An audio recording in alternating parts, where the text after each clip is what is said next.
From Studio DRC at the Daytona Regional Chamber of Commerce, this is the Crest of the Wave.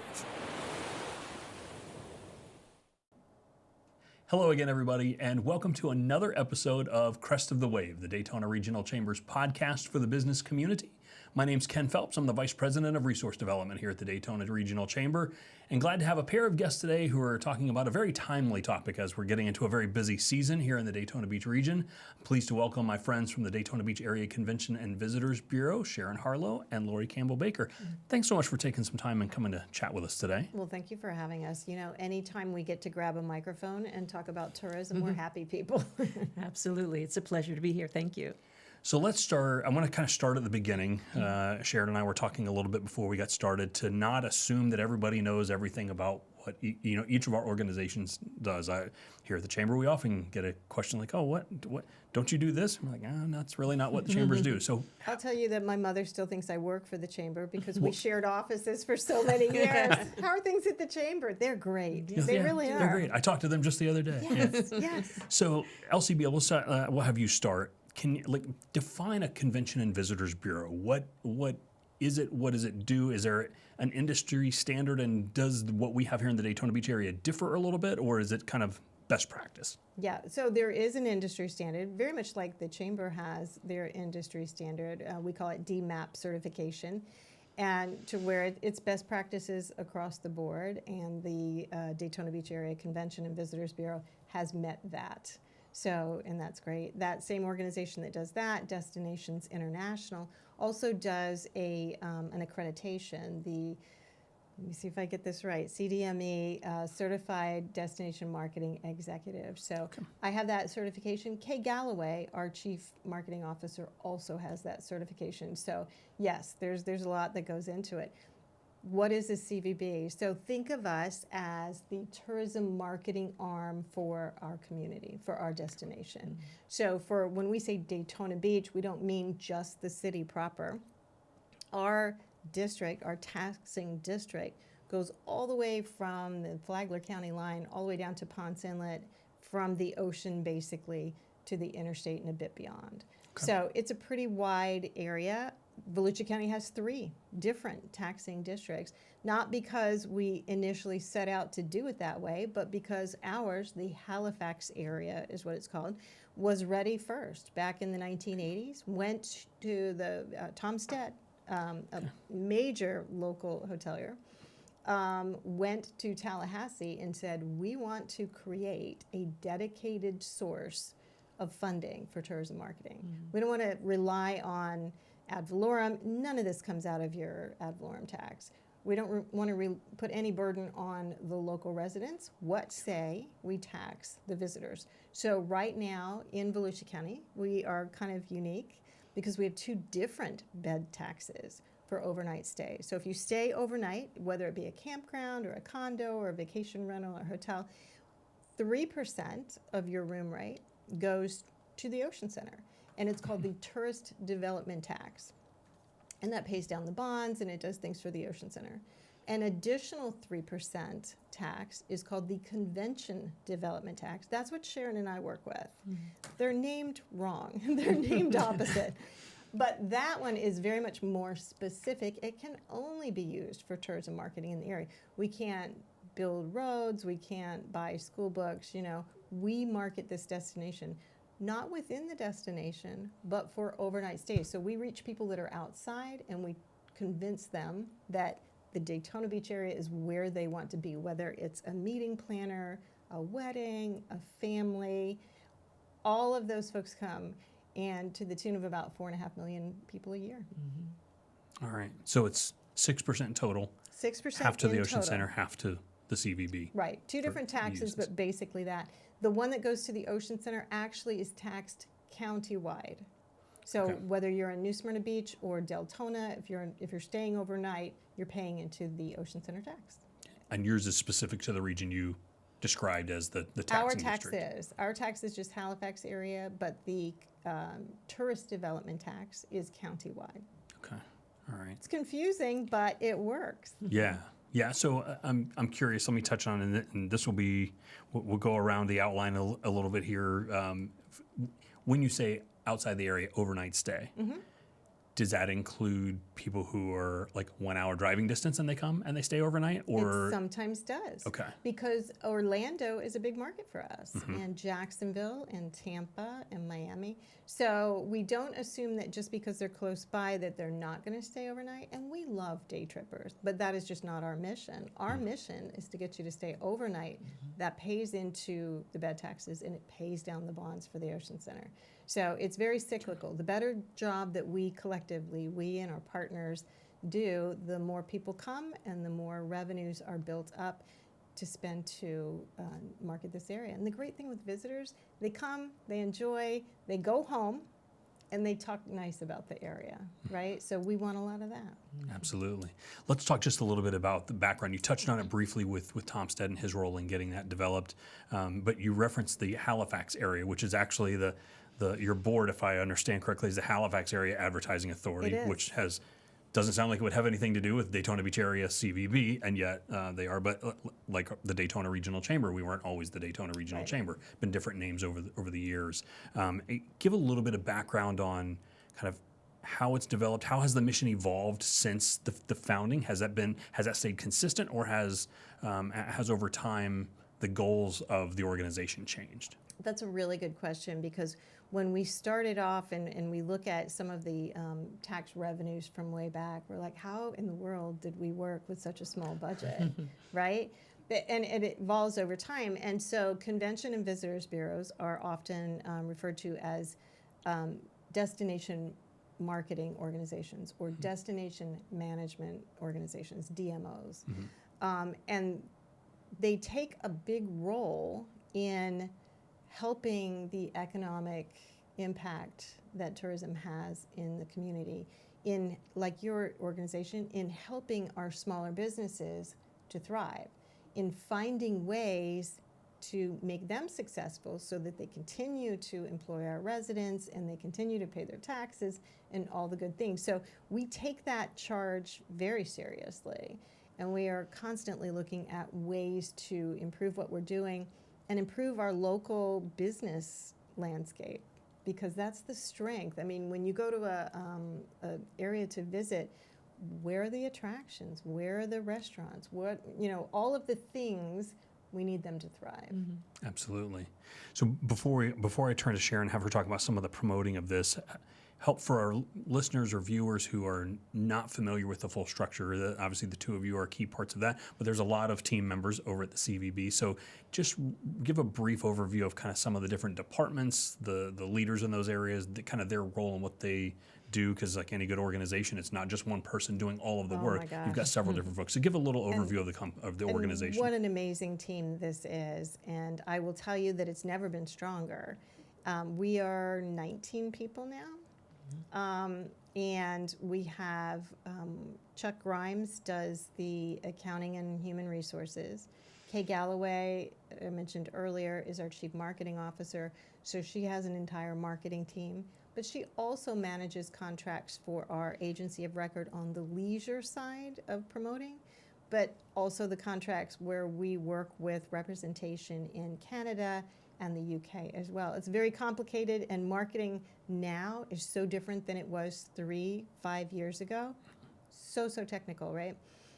Andrew Booth, who a lot of folks know in the community, is our director of communications. So he and Sharon are out there constantly talking to local community groups, making sure that their opinions are heard. We do community listening sessions, which Sharon will probably talk about. And the idea is just to be out there and, kind of ears on the ground, right? And then Brenda Redman is our superstar on the sales side of the business. So whether it's travel industry sales, where we're working with travel agents and tour operators, or meeting planners that bring us these citywide conventions in all different areas. So a big part of our focus is growing that corporate incentive part of the business. So for years, we didn't quite have the infrastructure to pull it off. And now look at some of the higher end properties. We just opened the Renaissance. All the things have come together. And so corporate business is a big part of it. But also sports, also associations, The faith-based market is very big for us here in Daytona Beach. And we have a lot of different avenues that we reach out to. So, the team works really well. We have part-time staff at 2 visitor information centers. One is at Daytona International Speedway, right there in the lobby, and the other is at Destination Daytona. So we've got some great folks there that are helping people are in town and they want to know what's to see and do, and they want a little bit of guidance. So am I forgetting anybody? No, that's the team. That's the team, and it's an amazing team. These are creative people that are very, very accomplished in their own area, and they work really well together. And so the synergy, the energy, just so fun. Yeah. Tourism's fun. Yeah, I can imagine. Sharon, let's have you chime in here a little bit. I know you have often said if somebody gives you a microphone and an audience to talk about tourism, that's where you're in your element to be able to share those things. So talk about some of the methods for promoting the community, because it's one of those things where everybody's like, oh, well, you might have a marketing mind, but marketing this as a product or it's a little bit different, in terms of how do you find the target audiences and that kind of stuff. So share a little bit about the kind of the promotional strategies in getting the destination out there. Absolutely, happy to. Well, Lori mentioned the Zimmerman Agency is our agency of record. They are housed up in Tallahassee, and between Zimmerman and our HA board, the Halifax Area Advertising Board, and our team, we work very closely together in deciding how to spend those tax dollars that are put right back into marketing the destination. And so once those decisions are made, we work very closely as a group, and we will do your traditional methods of print, billboards, radio, television, and those types of things. We get creative with digital, sending out newsletters to particular targeted markets.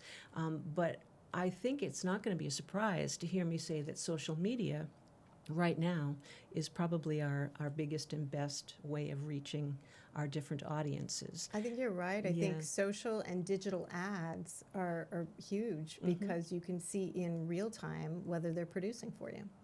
Well, I think the ability for someone to see an ad on social media and immediately click to see what might I go see or where might I stay is a more immediate impact than you hear an ad on the radio. Great. Oh yeah, I need to remember. I wanted to look at booking my trip to Daytona Beach. Well, then you're reliant upon nothing happening between that and them getting to a computer to actually be able to log on. So social media is very effective. All of the different platforms are going to drive the viewer or listener or reader right to DaytonaBeach.com. And Beach On is our campaign slogan right now. It has been for a while and will remain so for a while. And one of the other things that's important to say, too, about our taxing district and the other 2 Volusia County tourism bureaus is that we collaborate quite a lot, and we work very closely with those entities that really need our support because they bring so much to us in terms of people and revenue. The Ocean Center, for example, we've spoken about. The airport. We work very closely with the airport and can't say enough good things about them, and collaboration is a big part. Not only are we working tightly and cohesively with our team, but we collaborate with the other 2 bureaus as well, and then, like I said, other partners in the area. Yeah. I think Sharon makes such a good point about our partnerships with the county entities. And, it can't be underestimated how important citywide conventions and air traffic is.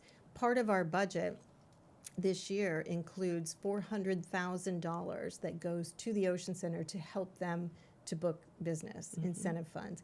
An additional $400,000 goes to Daytona Beach International Airport, and they're doing amazing things on their side as well. And look at all the flights that we have now, right? So we are adding to that constantly. So it is such a tight partnership.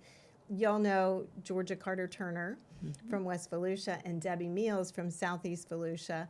They're great partners with us, and so Sharon will take travel writers, we'll have influencers. We try to share the wealth within Volusia County because it's such a good story to tell. The bigger story, the more impact.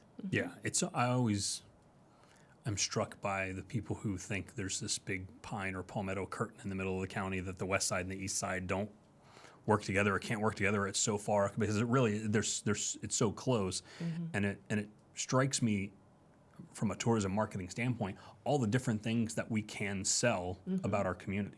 It might be the beaches, it might be natural resources, it might be Daytona International Speedway, it might be the brew trail that I know Georgia had been working on West Volusia, or the Yeah. old Spanish sugar mill at Yeah. DeLeon Springs. Like, there's so many different things. Can you talk a little bit about some of those different aspects and how you decide which of our assets goes to which destination in terms of things that might appeal to them? How do you guys decide to make those connections? Well, for example, when we have visiting travel writers in town, we're gonna show them all the good stuff. And when somebody in particular says, well, it's wintertime, I've heard there are manatees. Where can I see the manatees? Well, then you bet we're going to bring them over to Georgia in West Volusia to Blue Spring. Similarly, with Debbie in South Volusia, there are aspects of that area that are appealing to these travel writers that we have coming in. And we want to shine a light on all of Volusia County. I think that each of the 3 tourism bureaus are unique enough in terms of what it is that they've got to sell, that it's a healthy competition, and probably more importantly, a healthy collaboration. Yeah, Absolutely. one Well of, said. one of the things we often say here at the Chamber is the one thing that a dollar does not recognize is a municipal line. Isn't that the truth? The local economy going back and forth, to the extent West Volusia gets strong on the east side of the county, we're going to benefit, and vice versa. So agree with that. Speaking of those dollars, let's talk a little bit about the economic impact, because this is something I think is probably for people that are not part of your team, who are in the know and doing it on an everyday basis, they may not really grasp the power of the work that's being done. So can you talk about those numbers a little bit? Because, what seems like a lot of money to some people might be just a small drop in the bucket of your budget, or they might not understand how you're able to effectively use those dollars to market the region. So I'm going to let Sharon share the dollars, because the dollars and the impact. But I will preface by saying, if this sounds like a big budget to you, look around at our competition. Look at Orlando or Tampa or Miami, or any big city that we are competing with outside of Florida as well. We're tiny. And that's why, to Sharon's point, I think collaboration becomes even more important, because we don't have as big a voice as we would like to, which is why we tap into, for instance, Visit Florida and their strength. But, tiny destinations have to stick together. Small but mighty. Small but mighty. So sure, these numbers I'm about to share are from 2024, the calendar year 2024, for all of Volusia County. We will get our 2025 numbers maybe in May, you think? But for 2024, the total visitor economic impact for Volusia County was $5.5 billion. And that's billion with a B. Billion with a B. That's a big number. People understand in these communities that the tourism industry is important. It creates jobs, and so the number of jobs that there are in the leisure and hospitality industry is over 39,000 employees, with a payroll exceeding $1 billion. Again, billion with a B. The total amount that our visitors are spending is about $3 billion. The number of visitors was over 4.5 million. This is overnight stays that are being measured. This number is particularly important, too, I think, for residents to understand, is that the percent of sales tax that's paid by the visitors is 31%. I think that's really important, and it speaks to there was a vote on a half-cent sales tax a couple of years ago, and I know at the Chamber we pushed a lot for its passage, and it did not pass, unfortunately, but to understand we're going to get the benefit of 100% of that tax revenue, while locals are only paying 60 to 70% of that. Right.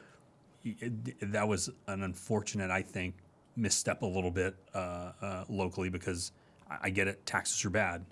But this is something where the people coming who are bringing increased use of all of our infrastructure and facilities, we're paying a fair-sized portion of that. So that's remarkable. Right. And Sharon, you mentioned those numbers. Those are for overnight stays. So safe to assume, and fair statement on my part to say, the day trippers that are coming just over to visit the beach for the day, or to come to see the aquarium or the museum, something like that, that their contribution would be in addition to those numbers. Is that accurate? I believe so.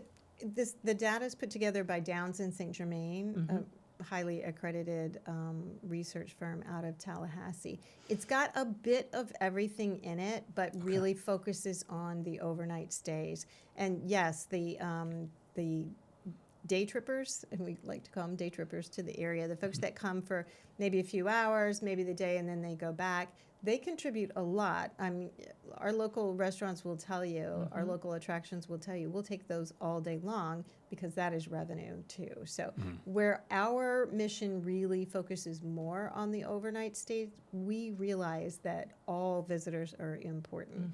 And we even say to folks that live here, listen, if you love our area like we do, invite friends and family, right? Because our residents are our best ambassadors. They love this area. They learn about this area. We, Sharon talked about DaytonaBeach.com. Everything we know about this area from a tourism point of view, we load onto DaytonaBeach.com. So if you want to seem like a rock star with visiting friends and family, pop on there. You can actually create your own itinerary, but you can learn so much about our history and what there is to see and do. And you will be surprised because every time I'm on that site, I learn something, a new restaurant, a new attraction, you know, something, another way to look at this area that we love so much. Yeah.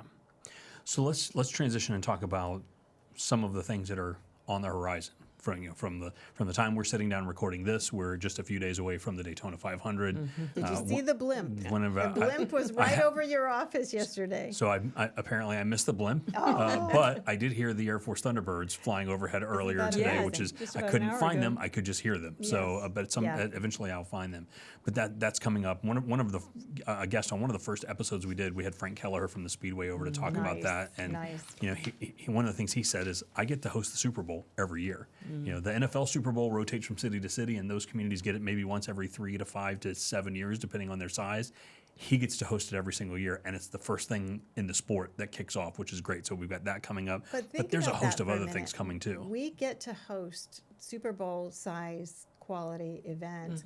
We don't have to bid on them as a community. We don't have to build the infrastructure. The Speedway, NASCAR bring those to us. It is invaluable. Can't say enough about it. And, you know, the Rolex 24 at Daytona just happened. That was worldwide attention as well. We were all over the place. And again, Sharon and I couldn't pay for that kind of marketing, that kind of advertising. Nobody's got that kind of money. I was going to say you could, but it'd be a much, much bigger budget needed. Yeah, not with our budget, we couldn't. But as a community, we are sort of gifted with this because of the France family putting roots down here. And yeah, it's amazing. It really is amazing. So we're in this kind of the sweet spot to kick off the first quarter, the start of the year, with a lot of great tourism things happening. Laura, you mentioned the Rolex. We're on the cusp of the 500. That's going to be followed in March by Bike Week. Jeep Beach don't you have a follows bike rally that. that you guys are doing? Yeah, we do a little something with that. So the Janet Kersey would be proud. The Chamber owns Bike Week, and the Convention and Visitors Bureau promotes Bike Week. So we dedicate about $100,000 a year, making sure we're working with social influencers and social channels and digital and print, making sure that people are aware that Bike Week's happening and that they need to come. So collecting all of the what's to see and do to promote it, and again, a great collaboration. Yep, absolutely. So we've got Bike Week coming up, Jeep Beach later in the year. The CVB, you guys do Biketoberfest, so that's kind of the other. Yep. It's like a twice a year invitation for riders to come down. It's a baby rally, but it's 4 days and it's amazing. Yeah, well, when it's getting October and it's getting kind of starting to get chilly and cold up north, and people don't want to give up summer just yet, they can come down and enjoy really nice weather. They come right down. So let's talk about those events and kind of the role they play, the different audiences they attract, and what is the next step impact from those on the folks that come to visit and then realize, hey, this is a pretty great place. Maybe I want to live here. We should come back. So a couple of the other events, I will say the National Cheerleading Association, National Dance, just signed an additional 4 years in the Daytona Beach area. That was not a given. It was a lot of community-wide teamwork.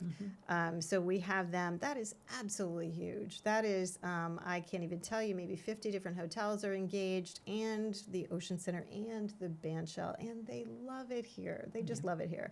Let me interject real quick on Yeah. that point, because there was a Netflix documentary a few Yep. years back. It did a couple of seasons on cheerleading, and I think was it Navarre Yeah. College that Yeah. that was coming that they were kind of following. So this will give you an idea of the establishment of a brand and the marketing of a brand in a community. When the teams qualified and got to come to the NCAA, NDA championships, What did they say? they weren't saying, we're going to the championship. They weren't saying, we're going to the NCAAs. They were saying, we're going to Daytona, Yeah.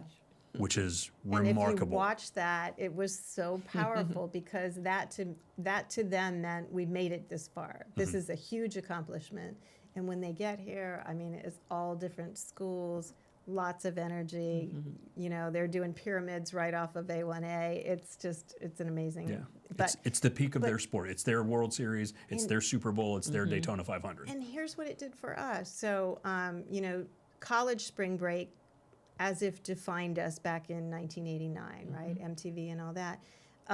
And that was great when it was great. And then it really, at a certain point, was difficult to sell, for instance, faith-based groups into the market because they're like, oh, spring break, I don't know. NCAA, NDA has become the pivotal part that we point to, and we call it Spring Family Beach Break. It's the whole season, but centered in that is the cheerleading and dance competitions. And so that has given us the PR angle and has given us a whole lot of folks coming into town. And to your point, they come in for the competition, they look around, they enjoy the area, they come back for family vacation. They might plan, you know, if they're part of the Kiwanis Club where they are and there's a regional, maybe they're going to plan their event here. So we get residual benefits from that. Introducing people to this area, first impression is always, oh, wow, I had no idea. I thought I understood Daytona Beach, and now I'm here, and it's way more than I thought. So it's always good when you see the, oh, wow experience, and events introduce people to that. And eventually they visit a few times, and eventually it's snowing where they are, and they go, you know what? I don't know. Maybe we move, right? And it's fun to think, too, that some of those folks that were here in the 80s and 90s for the old spring break days are grandparents now, and they're coming back with their grandbabies. And those are the best I know. stories. They're like, remember? They may or may not be telling the grandkids those stories, depending on the story to be told. They probably edit them carefully. And I don't know if you mentioned Welcome to Rockville. Have not yet. But that one is in May 7th through the 10th. There's a perfect example. Danny Wimmer presents Danny Wimmer fell in love with his community, just signed on for an additional 10 years at Daytona fantastic. International Speedway. This is huge for us. It is the largest rock festival in the country. Again, located here. We didn't have to bid on it. You know, it's just a perfect place for it. So, yeah, we can host some events, and they're pretty spectacular. Yeah, And absolutely. our residents love them. Absolutely. Yeah. Rockville is a prime example. I can't tell you how many friends, family members there. Sometimes they've got a 4-day pass, and sometimes they're just going to a particular day of the festival because of the bands they wanted to see. But I want to touch before we wrap up. I want to give Sharon and LCB an opportunity to talk about the role that locals can play. Because obviously you mentioned your outreaches outside of the area, trying to bring people in. But there's an important part of us selling it, and I've said personally sometimes that sometimes the biggest naysayers I meet in our community are natives who have never left. They don't understand how we fit in terms of the paradise that we have and all the opportunities we have. So what role can locals play if they wanted to get involved, or if they're just looking to spread the word? How can they play a part? Sure. It's a great question. We think overall our residents and community members do understand that tourism is important to their economy. If it weren't for the fact that the greater Daytona Beach area is a destination, they might not have some of the quality restaurants, hotels, and attractions that they have available to them. And the other thing we hope to encourage folks to do is to get out and take advantage of these things. Go to the theaters, go to the events, get out to the Esplanade on a sunny spring afternoon. You know, we encourage them to welcome the visitors and be warm and gracious when they have an opportunity to, and to become and to do the things that we work very hard to promote, the things that the visitors are coming for. We want the community members to get out and enjoy them as well. In terms of getting involved, we're always looking for members of our ambassador team. This is our team of folks who will volunteer at an information table. Say if we're hosting a welcome tent at one of the events at the Speedway or someplace else during an event, we welcome the volunteers to come and help us out and answer questions and hand out brochures. More importantly, though, we have a team of ambassadors who are true tourism advocates. Some of them are native to the area, some are transplants like myself, but they love the greater Daytona Beach area, and they have nothing but wonderful things to say about it, and they're the ones that are out and about in town, just spreading the word, getting the word out about it, and we're always looking for new members of that team. Before we move on to your next thought, let's make it easy for those folks who are listening to say, hey, that sounds like fun. I want to do that. How do they go about letting you know that they would like to be a part of that? Is there an email address or just go to the website? What's the best way? They can go to DaytonaBeach.com to find out a little bit more about it. And then, our contact information is there as well. Yeah. Another thing that community members can do is our event calendar on the website is just chock full of everything that's going on in the area. But if you know of somebody who is a tourism-related business, whether they are a restaurant or an attraction or some place that's hosting some kind of event that the visitors and community members should come to, we encourage you to get it on our calendar website. And you can do that right through the website. By submitting your event online, or you can do that also by reaching out to us. Help us build that calendar. Yeah. Yeah. Well, I know we're actually running short on time, which is crazy because these conversations always go that fast, and there's so much more we could get to. That's what happens when you talk tourism, Ken. That's I get that. I we'll feel be here that. for hours. I feel that.